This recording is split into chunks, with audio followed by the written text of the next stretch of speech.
स्वतंत्रता के लिए स्वतंत्रता हासिल करने के लिए साहस, धैर्य और संघर्ष की आवश्यकता होती है और इसके नाम पर कई बहादुर लोग शहीद हुए हैं। 6/13 पोह के दिन दुनिया भर में प्रत्येक सिख शहादत के सबसे भावनात्मक इतिहास को याद करते हैं। ये वे दिन है जब हम परिवार बिछोड़ा, चमकौर की लड़ाई में साहिबजादा अजीत सिंह और जुझार सिंह की शहादत और फिर माता गुजरी और छोटे साहिबजादों जोरावर सिंह और फतेह सिंह की शहादत को याद करते हैं। तो चलिए जानते हैं साहिबजादों में सबसे बड़े अजीत सिंह का इतिहास। गुरु गोविंद सिंह के 4 पुत्रों में सबसे बड़े साहिबजादा अजीत सिंह का जन्म 11 फरवरी 1687 पांवटा साहिब में हुआ। उनकी माता का नाम जीतो जी था, जिन्हें माता सुंदरी के नाम से भी जाना जाता है। उसके 1 साल बाद गुरु गोविंद सिंह परिवार के साथ आनंदपुर लौट आए, जहां अजीत सिंह का पालन पोषण स्वीकृत सिख शैली से हुआ। उन्हें धार्मिक ग्रंथ, दर्शन और इतिहास पढ़ाया गया और उन्हें घुड़सवारी, तलवारबाजी, गतका, तीरंदाजी और मार्शल आर्ट का प्रशिक्षण दिया गया। वह बड़े होकर एक मजबूत युवक, बुद्धिमान और लोगों का स्वाभाविक नेता बने। 30 मार्च 1699 को खालसा के निर्माण के तुरंत बाद उनकी कौशल की परीक्षा हुई। उत्तर पश्चिमी पंजाब के पेथोहर से आ रहे सिख संगत के एक समूह पर रास्ते में सतलज नदी के पार अनंतपुर साहिब से थोड़ी ही दूरी पर नूह के रंगहारों ने हमला कर दिया और लूटपाट की।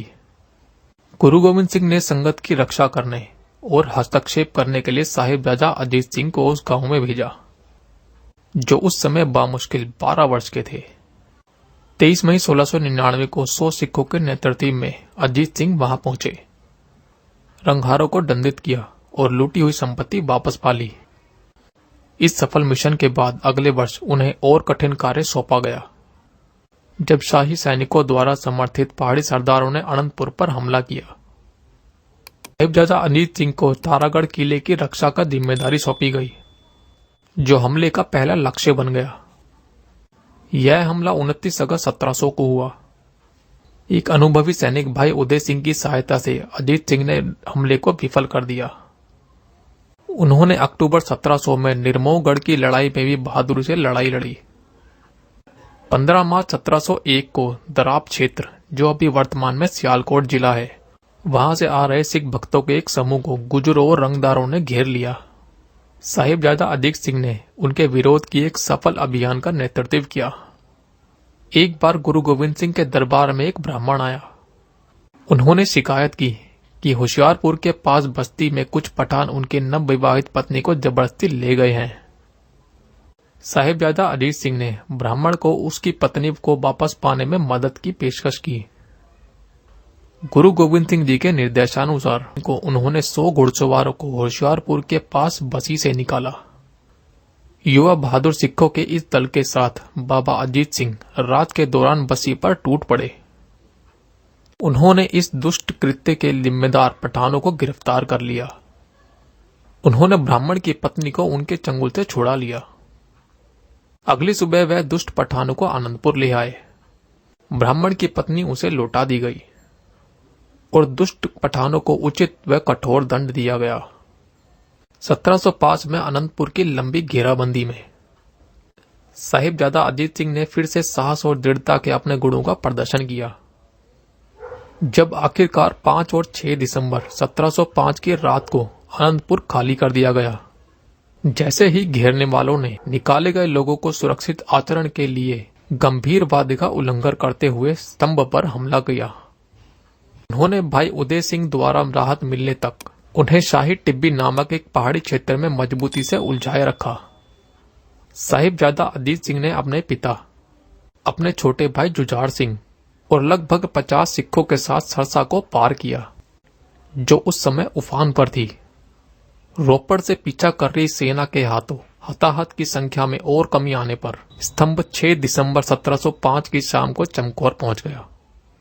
चमकौर का किला वास्तव में ऊंचे स्थान पर स्थित मिट्टी की हवेली थी। गुरु के साथ 2 राजकुमारों, उनके बेटे के सहित 45 सिख थे। गुरु का पीछा करते हुए मुगल सेना रात को चमकौर साहिब पहुंच गई।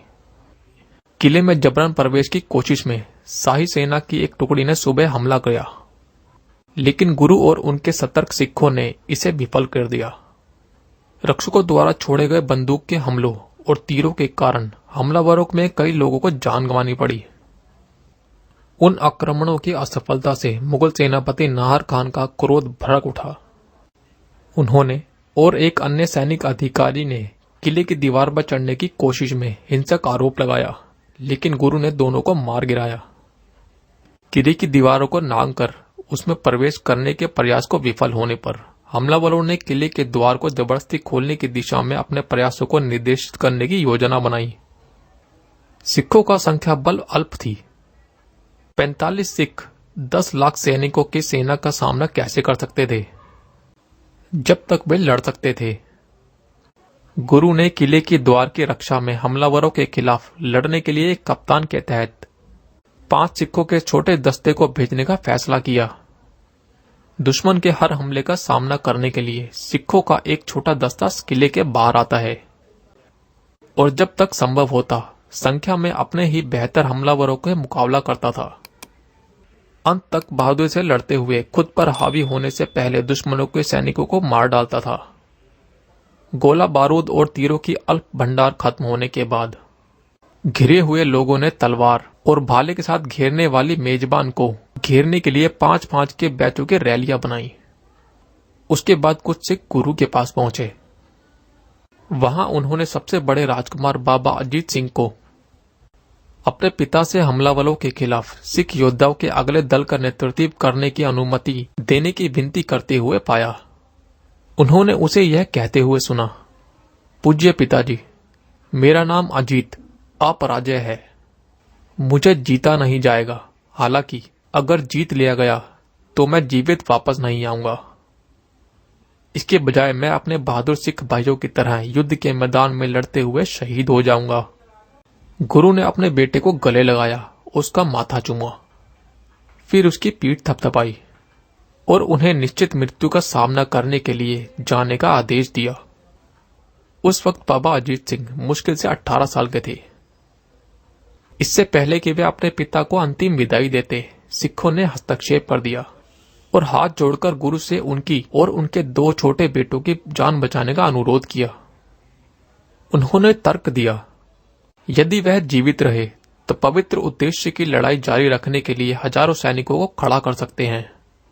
लेकिन गुरु ने अपने और अपने बेटों के जीवन को बचाने के विचार का तिरस्कार करते हुए कहा कि उनके सिखों का जीवन उनके लिए उतना ही कीमती है जितना कि उनके बेटों का। उन्होंने बाबा अजीत सिंह और 5 सिखों को जाने दिया और हमलावरों से लड़ने दिया। बाबा अजीत सिंह और उनके छोटे दल ने आमने सामने की लड़ाई में कई दुश्मन सैनिकों को मार डाला। उनके अदम्य साहस और युद्ध कौशल ने शत्रुओं को आश्चर्यचकित कर दिया। गुरु, जो शीर्ष कहानी से अपने बेटे के प्रदर्शन को देख रहे थे, मन ही मन उनके सराहनीय कारनामों के लिए प्रशंसा करने लगे। उस दिन उन्होंने अपने सबसे बहादुर सैनिक को गिरते हुए देखा। उन्होंने भगवान को धन्यवाद दिया कि उनका बेटा उनके उद्देश्य के लिए योग्य साबित हुआ। अपने फर्जंद की बहादुरी को देखते हुए दशमेश पिता कह रहे थे, बेटा अजीत, तेरी शहादत ने सही अर्थ में मुझे अकाल पूरक की ओर से सुरखरू कर दिया है। अगली कुछ वीडियो में हम आपको साहिबजादा जुझार सिंह, जोरावर सिंह और फतेह सिंह की शहादत के बारे में बताएंगे। आपको ये जानकारी कैसी लगी हमें अवश्य बताएं।